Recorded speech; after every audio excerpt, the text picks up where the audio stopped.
नमस्कार, अभिवादन स्वीकार करें। मैं रेशमा शेट्टी स्वागत करती हूँ आप सभी का हमारे चैनल पारिक प्रेजेंटेशंस के दांडेली दैनिक समाचार पर। आज तारीख है 24 फरवरी वार मंगलवार। तो चलिए शुरू करते हैं आज के समाचार। नमस्कार, मैं कांचना कांबळे, दांडेली निवासी कुमारी पद्मावती जी के न्यायाधीश प्रशिक्षण हेतु चुने जाने पर दांडेली नगर सभा के अधिकारी व कई संघ संस्थाओं ने उन्हें सम्मानित कर बधाई दी।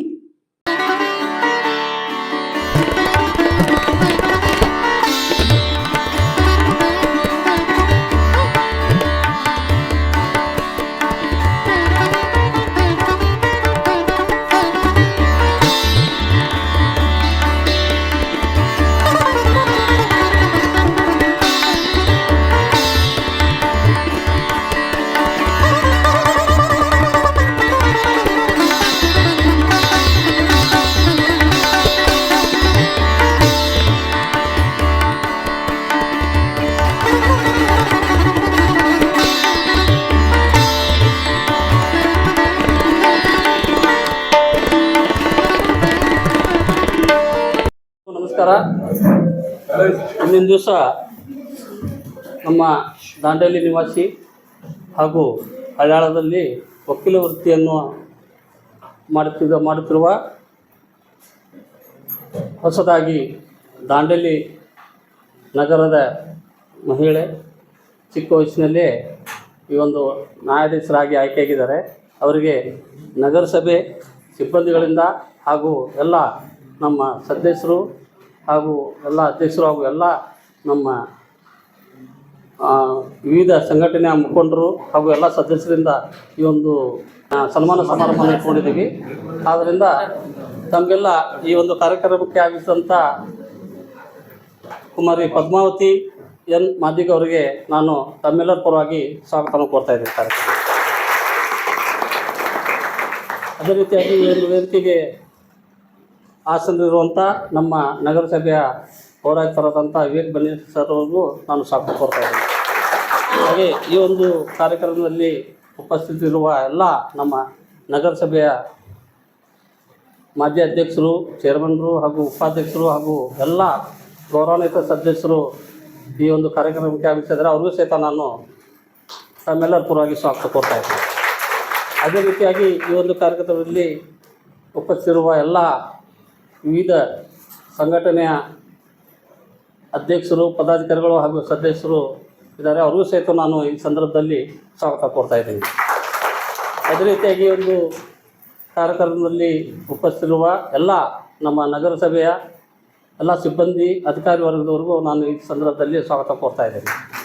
ಅದೇ ರೀತಿಯಾಗಿ ಈ ಒಂದು ಕಾರ್ಯಕ್ರಮಕ್ಕೆ ಆಗಮಿಸಿದಂಥ ಎಲ್ಲ ಪತ್ರಕರ್ತರಿಗೂ ನಾನು ಸ್ವಾಗತ ಕೋರ್ತಾ ಇದ್ದೀನಿ. ಅದೇ ರೀತಿಯಾಗಿ ಈ ಒಂದು ಕಾರ್ಯಕ್ರಮಕ್ಕೆ ಆಗಮಿಸಿರುವಂಥ ನಮ್ಮ ಜಿಲ್ಲಾ ಸಾಹಿತ್ಯ ಪರಿಷತ್ತಿನ ಅಧ್ಯಕ್ಷರಾದ ಎನ್ ವಾಸುದೇವರು ಸಹಿತ ನಾನು ಈ ಸಂದರ್ಭದಲ್ಲಿ ಸ್ವಾಗತ ಕೋರ್ತಾ ಇದ್ದೀನಿ. ಸಿವಿಲ್ ನ್ಯಾಯಾಧೀಶರಾಗಿ ಆಯ್ಕೆಯಾದ ಕುಮಾರಿ ಪದ್ಮಾವತಿ ಎನ್ ಮಾದಿಗ ಅವರ ಒಂದು ಫೆಲಿಸಿಟೇಷನ್ ಪ್ರೋಗ್ರಾಮ್ಗೆ ವೇದಿಕೆ ಮೇಲೆ ಆಸೀನರಾಗಿರ್ತಕ್ಕಂಥ, ಈಗ ತಾನೇ ಅಪಾಯಿಂಟ್ ಆಗಿರ್ತಕ್ಕಂಥ ಕುಮಾರಿ ಪದ್ಮಾವತಿ ಅವರೇ ಹಾಗೂ ಈ ಒಂದು ಕಾರ್ಯಕ್ರಮಕ್ಕೆ ಆಗಮಿಸಿರ್ತಕ್ಕಂಥ ಎಲ್ಲ ನಮ್ಮ ನಿಕಟಪೂರ್ವ ಅಧ್ಯಕ್ಷರು, ಉಪಾಧ್ಯಕ್ಷರು, ಎಲ್ಲ ಗೌರವಾನ್ವಿತ ಸದಸ್ಯರುಗಳೇ, ದಾಂಡೇಲಿ ನಗರಾದ್ಯಂತ ಹೋರಾಟಗಾರರು ಹಾಗೂ ವಿವಿಧ ಸಂಘ ಸಂಘಟನೆಗಳ ಪದಾಧಿಕಾರಿಗಳೇ ಹಾಗೂ ನಮ್ಮ ನಗರಸಭೆಯ ಎಲ್ಲ ಸಿಬ್ಬಂದಿ ವರ್ಗದವರೇ, ಇಲ್ಲಿ ಭಾಳಷ್ಟು ಜನ ನಮ್ಮ ಗುತ್ತಿಗೆದಾರರು, ಸಂಘ ಸಂಸ್ಥೆಗಳು ಹಾಗೂ ಶಾಲಾ ಕಾಲೇಜಿನ ಮಕ್ಕಳು ಎಲ್ಲರೂ ಆಗಮಿಸಿದ್ದಾರೆ. ಅವ್ರ ಜೊತೆಗೆ ಭಾಳಷ್ಟು ಜನ ಪತ್ರಿಕಾ ಮಾಧ್ಯಮದವರು ಕೂಡ ಭಾಳ ಉತ್ಸಾಹದಿಂದ ಈ ಒಂದು ಕಾರ್ಯಕ್ರಮಕ್ಕೆ ಆಗಮಿಸಿದ್ದೀರ. ತಮ್ಮೆಲ್ಲರಿಗೂ ಕೂಡ ಸಂಜೆಯ ನಮಸ್ಕಾರಗಳನ್ನು ಹೇಳಲಿಕ್ಕೆ ಬಯಸ್ತೇನೆ. ಮೊದಲನೇದಾಗಿ ಜವಾರಿ ಮಾವಿನಕಾಯಿ ಗಿಡ ತಿಪ್ಪ್ಯಾಗ ಬೆಳೆದಿತ್ತು ಅಂತೇಳಿ ಒಂದು ಗಾದೆ ಮಾತು ನಾವು ಮುಂಚೆ ಸಣ್ಣವರಿದ್ದಾಗ ಕೇಳಿದ್ವಿ. ನಾವು ಸ್ವಲ್ಪ ಅಲ್ಲಿ ಇಲ್ಲಿ ಸ್ವಲ್ಪ ಹೆಚ್ಚು ಮಾರ್ಕ್ಸ್ ತೊಗೊಂಡಾಗೆಲ್ಲ ತಿಪ್ಪ್ಯಾಗಿನ ಮಾವಿನಕಾಯಿ ಗಿಡ ಅಂತ ನಮಗೂ ಕೂಡ ಎಲ್ಲ 4 ಮಂದಿ ಪ್ರೋಗ್ರಾಮ್ ಮಾಡಿ ಅಲ್ಲ, ಆದರೆ ಅಲ್ಲೆಲ್ಲಿ ಅಂದಿದ್ದು ಕಿವಿಮ್ಯಾಗಿತ್ತು. ಯಾಕಂದರೆ ತನ್ನಿಂದ ತಾನೇ ಬೆಳೀತಕ್ಕಂಥದ್ದು ಏನಿದೆ ಅದು ನಿಜವಾಗ್ಲೂ ಭಾಳ ಎತ್ತರಕ್ಕೆ ಹೋಗ್ತದೆ ಅಂತಕ್ಕಂಥದ್ದು. ಯಾರ್ದೋ ಆಶ್ರಯದಲ್ಲಿ ಬೆಳೆದಿರ್ತಕ್ಕಂಥವ್ರು ಅವ್ರ ಆಶ್ರಯ ಇರೋವರೆಗೂ ಮಾತ್ರ ಇರ್ತದೆ. ತನ್ನಿಂದ ತಾನೇ ಬೆಳೀತಕ್ಕಂಥವ್ರಿಗೆ ಅಂತ್ಯ ಇರೋದಿಲ್ಲ. ಅವ್ರು ಬೆಳೆದಷ್ಟು ಸ್ಕೈ ಇಸ್ ದ ಲಿಮಿಟ್ ಅಂತಕ್ಕಂಥ ಒಂದು ಮಾತು. ಒಂದು ಕಾಲದಲ್ಲಿ ರಾಜ ಮಹಾರಾಜರು ನಮ್ಮ ದೇಶದಲ್ಲಿದ್ದರು. ಸುಮಾರು ಸ್ವತಂತ್ರದ ಪೂರ್ವದಲ್ಲಿನೇ 550 ರಾಜ್ಯಗಳಾಗಿ ನಮ್ಮ ದೇಶ ವಿಂಗಡಣೆ ಆಗಿತ್ತು. ಆ ಸಂದರ್ಭದಲ್ಲಿ ಏನಿತ್ತು ಅಂತ ಹೇಳಿದ್ರೆ ರಾಜನ ಮಗನ ರಾಜ, ಅವನ ಮಗನ ರಾಜ, ಅವನ ಮೊಮ್ಮಗನ ಮತ್ತೆ ರಾಜ. ಮಗ ಇಲ್ಲ ಅಂತಂದ್ರೆ ದತ್ತಕ್ಕೆ ತಗೊಂಡು ಅವನು ರಾಜ ಮಾಡ್ತಿದ್ರು. ಮಕ್ಕಳಾಗಿಲ್ಲ ಅಂತ ಹೇಳಿದ್ರೆ ಹುಡುಗಿಯನ್ನ ರಾಣಿಯನ್ನಾಗಿ ಮಾಡ್ತಿದ್ರು. ಅವ್ರು ಹೇಳಿದ್ದೇ ನ್ಯಾಯ, ಅವ್ರು ಹೇಳಿದ್ದೇ ಅಧಿಕಾರ, ಅವ್ರು ಹೇಳಿದ್ದೇ ಕಾಯ್ದೆ ಕಾನೂನು ಅಂತಕ್ಕಂಥ ಒಂದು ಪರಿಸ್ಥಿತಿ ಇತ್ತು. ಅವರ ಮುಂದಿನ ಜೀವನ ಇನ್ನೂ ಅವ್ರು ಜಾಯ್ನ್ ಆಗಬೇಕು, ಟ್ರೈನಿಂಗ್ ತಗೋಬೇಕು, ಎಕ್ಸ್ಪೀರಿಯನ್ಸ್ ಆಗಬೇಕು, ಭಾಳಷ್ಟು ಟೈಮ್ ತಗೊಳ್ತದೆ. ಮುಂದಿನ ದಿನಮಾನಗಳಲ್ಲಿ ಅವರು ಒಂದು ಈ ದೇಶದ ಉಜ್ವಲ ಭವಿಷ್ಯದ ಪಾತ್ರಧಾರಿಗಳಾಗಲಿ, ಅವರಿಗೆ ಅವರು ಜೀವನ ಯಶಸ್ವಿ ಆಗಲಿ ಅಂತಕ್ಕಂಥ ಶುಭವನ್ನು ಹಾರೈಸಿ ನಾನು 2 ಮಾತುಗಳನ್ನ ಮುಗಿಸ್ತೀನಿ. ಧನ್ಯವಾದಗಳು.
दांडेली से पुनः प्रारंभ हुई रेल सेवा के समय सारणी में बदलाव को लेकर माननीय विधायक श्री आरवी देशपांडे जी ने रेल विभाग के उच्च अधिकारियों से संपर्क किया। इस विषय की जानकारी ब्लॉक कांग्रेस अध्यक्ष, उपाध्यक्ष व सदस्यों ने दी। आइए सुनते हैं। ನಮಸ್ಕಾರ. ಇವತ್ತು ನಾವು ಮತ್ತೆ ಪುನಃ ರೈಲ್ವೆ ಸ್ಟೇಷನ್ದಲ್ಲಿ ಬಂದು ನಿಂತಿದ್ದೀವಿ. ಕಾರಣ ಇಷ್ಟೇ, ಪುನರಾರಂಭ ರೈಲ್ವೆ ಆದ ನಂತರ ನಮ್ಮ ನಾಯಕರಾದಂಥ ಸನ್ಮಾನ್ಯ ಶ್ರೀ ಆರ್ ವಿ ದೇಶಪಾಂಡೆಜಿ ಅವರು ಉದ್ಘಾಟನೆ ಆದ ದಿನನೇ ಬಹಳಷ್ಟು ಜನ ಆ ಸಮಯ ನೋಡ್ಕೊಂಡು ಬಹಳ ಜನ ಮನವಿ ಮಾಡಿದ್ರು, ಸರ್ ಈ ಟೈಮಿಂಗ್ ಸರಿ ಇಲ್ಲ, ಈ ಟೈಮಿಂಗ್ ದಿಂದ ನಾವು ಹೋದ್ವಿ ಅಂದ್ರೆ ನಮಗೆ ಮುಂದೆ ಹೋಗುವಂತ ಕನೆಕ್ಟಿವಿಟಿ ಯಾವ್ದು ಟ್ರೈನ್ಗಳು ಸಿಗುದಿಲ್ಲ, ಹಾಗಾಗಿ ಈ ಸಮಯದಲ್ಲಿ ಬದಲಾವಣೆ ಮಾಡಿಸುವ ಪ್ರಯತ್ನ ತಾವು ಮಾಡ್ಬೇಕು ಅಂತೇಳಿ ಬಹಳಷ್ಟು ಜನ ಮನವಿ ಮಾಡ್ಕೊಂಡಿದ್ರು. ಆ ಜನರ ಮನವಿ ಮೇರೆಗೆ ನಮ್ಮ ನಾಯಕರಾದಂತ ಆರ್ ವಿ ದೇಶಪಾಂಡೆ ಸಾಹೇಬರು ಇದರಿಗೆ ಸಂಬಂಧಪಟ್ಟಂತ ರಾಷ್ಟ್ರ ಮಟ್ಟದ ರೈಲ್ವೆ ಇಲಾಖೆ ಅಧಿಕಾರಿಗಳಿಗೆ ಮನವಿ ಮಾಡಿದ್ರು. ಮಾಡಿದ್ಮೇಲೆ ಅವರಿಂದನೂ ಉತ್ತರ ಬಂದದ, ಆದಷ್ಟು ಬೇಗ ಆ ಸಮಯ ಬದಲಾವಣೆ ಮಾಡುವಲ್ಲಿ ನಾವು ಮಾಡ್ತೀವಿ, ಮತ್ತೆ ಆ ಜನರಿಗೆ ಉಪಯೋಗ ಆಗುವಂಗ ನಾವು ಪ್ರಯತ್ನ ಮಾಡ್ತೀವಿ ಅಂತ ಹೇಳಿ ಒಂದು ಮಾತು ಕೊಟ್ಟಿದ್ದಾರೆ ಅನ್ನುವಂತ ಮಾತು ಗೊತ್ತಾಯ್ತು. ಆದ್ರೆ ರೈಲ್ವೆ ಸ್ಟೇಷನ್ಗೆ ನಾವು ಬಂದು ಕೇಳಿದ್ರೆ ಬಹಳ ಕಡಿಮೆ ಜನ ಪ್ರಯಾಣ ಮಾಡ್ತಾ ಇದ್ದಾರೆ. ಇದಕ್ಕೆ ಇಲಾಖೆಗೆ ಬಹಳ ನಷ್ಟ ಆಗ್ತಾ ಇದೆ.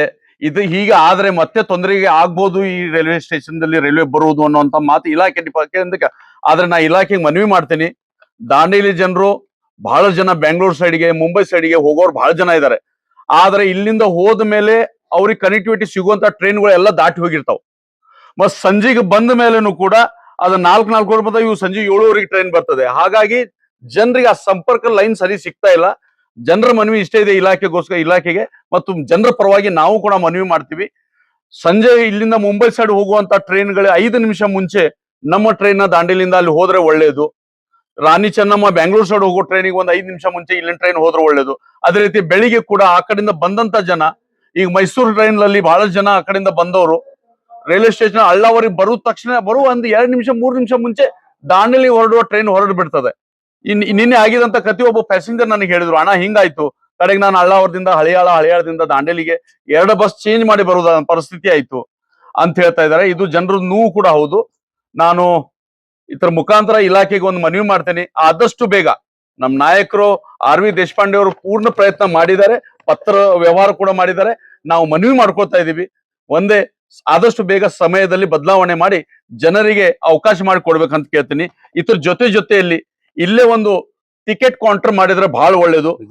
ರಿಸರ್ವೇಶನ್ ಯಾಕಂತ ಹೇಳಿದ್ರೆ ಉತ್ತರ ಭಾರತೀಯ ಜನ ಈ ದಾಂಡೇಲಿ ನಗರದಲ್ಲಿ ಬಹಳಷ್ಟು ಜನ ಇದ್ದಾರೆ. ಅವರೆಲ್ಲ ಹೋಗ್ಬೇಕಾದ್ರೆ ಬೆಳಿಗ್ಗೆ ತಾತ್ಕಾಲ ತಗೋಬೇಕಾದ್ರೆ ರಾತ್ರಿ 12 ಗಂಟೆಗೆ ಹೋಗಿ ಲೋಂಡಾ ರೈಲ್ವೆ ಸ್ಟೇಷನ್ ಅಲ್ಲಿ ಅಳ್ಳಾವ್ ರೈಲ್ವೆ ಸ್ಟೇಷನ್ ಹೋಗಿ ಮಲಗ್ತಾರೆ. ಬೆಳಿಗ್ಗೆ 4 ಗಂಟೆಗೆ ತಾತ್ಕಾಲ ತಗೋಬೇಕಾಗ್ತದೆ. ನಾವು ಪೋಸ್ಟ್ ಆಫೀಸ್ ದಲ್ಲಿ ಹೋದ್ರೆ ಒಂದೊಂದ್ ಸರ್ತಿ ಸರ್ವರ್ ಸರಿ ಇರೋದಿಲ್ಲ ಅಥವಾ ಏನಾರ ಆಗಿರುತ್ತೆ ಅಂತ ಜನ ಮನವಿ ಮಾಡ್ತಾ ಇದ್ದಾರೆ. ಇಲ್ಲಿ ಟಿಕೆಟ್ ಕೌಂಟರ್ ರಿಸರ್ವೇಶನ್ ಆದ್ರೆ ಜನರಿಗೆ ಅದು ಕೂಡ ಒಂದು ವ್ಯವಹಾರ ಆಗ್ತದೆ, ಇಲಾಖೆಗೂ ಕೂಡ ಲಾಭ ಆಗುವಂತದ್ದು ಕಾಣಿಸ್ತದೆ. ಹಾಗಾಗಿ ಆ ಟಿಕೆಟ್ ಕೌಂಟರ್ ಕೂಡ ಇಲ್ಲಿ ಆಗ್ಲಿ ಅನ್ನೋದನ್ನ ಮನವಿ ಕೂಡ ಇವತ್ತು ಈ ಮಾಧ್ಯಮ ಮುಖಾಂತರ ಮಾಡ್ಕೊಳ್ತಾ ಇದ್ದೀನಿ.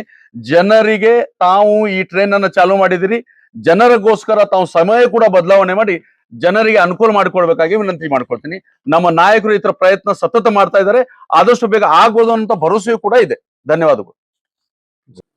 कल हलियाल पुरसभा भवन में national anti crime and human rights of India Uttara Karnataka Belagavi विभाग का उद्घाटन व पदग्रहण समारोह का आयोजन किया गया। कार्यक्रम में सरकारी विभाग के कई अधिकारी, ब्यूरो के राष्ट्रीय पदाधिकारी तथा कई गणमान्य व्यक्ति उपस्थित थे।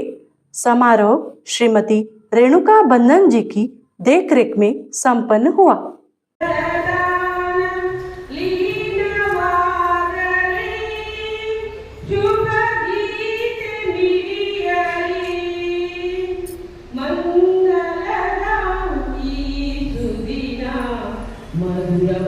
ಸೊ ಇಲ್ಲಿ ಎರಡೂ ವಿಚಾರಗಳು, ಮಾನವ ಹಕ್ಕು ಮತ್ತು ಏನು ಅಪರಾಧ ತಡೆ ಅಂತಕ್ಕಂಥದ್ದು ನಮ್ಮ ಪೊಲೀಸ್ ಇಲಾಖೆ ಜೊತೆನೂ ಸಾಕಷ್ಟು ಇಂಟರ್ಲಿಂಕ್ ಆಗುತ್ತೆ ಅಂತಕ್ಕಂಥ ಸಾಕಷ್ಟು ಸಂಬಂಧ ಇದೆ.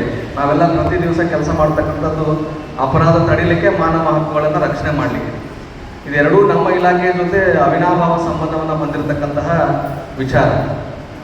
ಈ ಸಂಸ್ಥೆ ಇವತ್ತಿನ ದಿವಸ ಇಲ್ಲಿ ಉದ್ಘಾಟನೆ ಆಗ್ತಾ ಇದೆ. ಈ ಪರಿಷತ್ತು ಏನು ಭಾರತ ಸರ್ಕಾರದ ನೀತಿ ಆಯೋಗ ಮತ್ತು ಸಾಮಾಜಿಕ ನ್ಯಾಯ ಸಬಲೀಕರಣ ಸಚಿವಾಲಯ, ಭಾರತ ಸರ್ಕಾರ ಇವರಿಂದ ಮಾನ್ಯತೆಗೆ ಒಳಪಟ್ಟಿರತಕ್ಕಂತಹ ಈ ಒಂದು ಪರಿಷತ್ತು ವಿಭಾಗ ಮಟ್ಟದಲ್ಲಿ, ಜಿಲ್ಲಾ ಮಟ್ಟದಲ್ಲಿ ಉದ್ಘಾಟನೆ ಆಗ್ತಾ ಇದೆ. ಹಳಿಯಾಳದಲ್ಲಿ ಉದ್ಘಾಟನಾ ಕಾರ್ಯಕ್ರಮ ನೀವು ನಡೆಸ್ತಾ ಇದ್ದೀರಿ, ತುಂಬ ಪ್ರಶಂಸನಾರ್ಹವಾದಂಥ ಸಂಗತಿ. ಈ ಪರಿಷತ್ ಏನು, ಈ ಸಂಘಟನೆ ಏನು ಇವತ್ತಿನಿಂದ ಏನು ಉದ್ಘಾಟನೆ ಆಗ್ತಾ ಇದೆ, ಇದು ತುಂಬ ಪ್ರೋಆಕ್ಟಿವ್ ಆಗಿ ಕೆಲಸ ಮಾಡಲಿ, ಸಂಬಂಧಪಟ್ಟಂಥ ವಿಚಾರಗಳಲ್ಲಿ ಮಾನವ ಹಕ್ಕುಗಳ ಉಲ್ಲಂಘನೆ, ಅಪರಾಧ ತಡೆಯುವಲ್ಲಿ ಅತ್ಯಂತ ಪ್ರಮುಖ ಪಾತ್ರ ವಹಿಸಲಿ. ಮತ್ತು ತಮ್ಮ ಜೊತೆ ಪೊಲೀಸ್ ಇಲಾಖೆ ಯಾವಾಗಲೂ ಇರುತ್ತೆ, 24x7 ಅಂತ ಏನು ಹೇಳ್ತೀವಲ್ಲ, 24x7 ಅಂತ ಹೇಳ್ತೀವಿ ನಾವು. ಈ ಸದರಿ ವಿಚಾರಗಳ ಬಗ್ಗೆ ನಮ್ಮ ಗಮನ ಬೇಕಾಗಿತ್ತು ಅಂದರೆ, ನಮ್ಮ ಇಂಟರ್ಫಿಯರೆನ್ಸ್, ನಮ್ಮ ಭಾಗವಹಿಸುವಿಕೆ ಬೇಕಾಗಿತ್ತು ಅಂದರೆ, ನಾವು ಪೊಲೀಸ್ ಇಲಾಖೆಯವರು 24x7 ಏನು ಪ್ರತಿದಿನದ 24 ಗಂಟೆ ನಾವು ಅವೈಲೇಬಲ್ ಇರ್ತೀವಿ. ನಮ್ಮ ವಿಚಾರ ನಮ್ಮ ಗಮನಕ್ಕೆ ತಗೊಂಬನ್ನಿ, ನಾವು ಕಾನೂನು ಪ್ರಕಾರ ಏನಿದೆ ಅದು ಕ್ರಮ ಕೈಗೊಳ್ಳಲಿಕ್ಕೆ ಆಗತ್ತೆ ಅಂತ ಹೇಳ್ತಾ, ಈ ಸದರಿ ಪರಿಷತ್ತಿನ ಈ ವಿಭಾಗ ಇವತ್ತು ಉದ್ಘಾಟನೆ ಆಗ್ತಾ ಇದೆ. I wish all the best, ತಮಗೆಲ್ಲ ಒಳ್ಳೆಯದಾಗಲಿ, ತಮ್ಮ ಪರಿಷತ್ತು ಅತ್ಯುತ್ತಮವಾಗಿ ಕಾರ್ಯನಿರ್ವಹಿಸಲಿ ಅಂತ ಶುಭಾಶಯಗಳನ್ನು ವ್ಯಕ್ತಪಡಿಸಿ ನನ್ನ ಎರಡು ಮಾತನ್ನು ಮುಗಿಸ್ತೇನೆ. Thank you. ರಾಷ್ಟ್ರೀಯ ಸಭಾಧ್ಯಕ್ಷರು ಹಾಗೂ ಅಧ್ಯಕ್ಷರಾದಂತಹ ಜಾನ್ ಸರ್ ಅವರು ನಮ್ಮ ಮಧ್ಯದಲ್ಲಿದ್ದಾರೆ. ಅವರಿಗೆ ನಾನು ನಮ್ಮ ಇಡೀ ಒಂದು ಎಲ್ಲ ಪದಾಧಿಕಾರಿ ಪರವಾಗಿ ಅವರಿಗೆ ನನ್ನ ಹೃದಯದಿಂದ ಮತ್ತೊಮ್ಮೆ ಸ್ವಾಗತವನ್ನು ಕೋರಲಿಕ್ಕೆ ಇಷ್ಟಪಡ್ತೀನಿ. ಯಾಕಂತಂದ್ರೆ ಈ ಒಂದು ರಾಷ್ಟ್ರೀಯ ಅಪರಾಧ ತಡೆ ಮತ್ತು ಮಾನವ ಹಕ್ಕುಗಳು ಭಾರತ ಪರಿಷತ್ತು, ಇದರ ಉದ್ದೇಶ ಯಾಕೆ ಹುಟ್ಟಿತು, ಏನು ಎತ್ತ ಅನ್ನೋದಕ್ಕೆ ನಾನಿಂದು ಸಣ್ಣದಾಗಿ ಪ್ರಾಸ್ತಾವಿಕ ನುಡಿಯನ್ನು ಹೇಳಿದ್ದಾರೆ.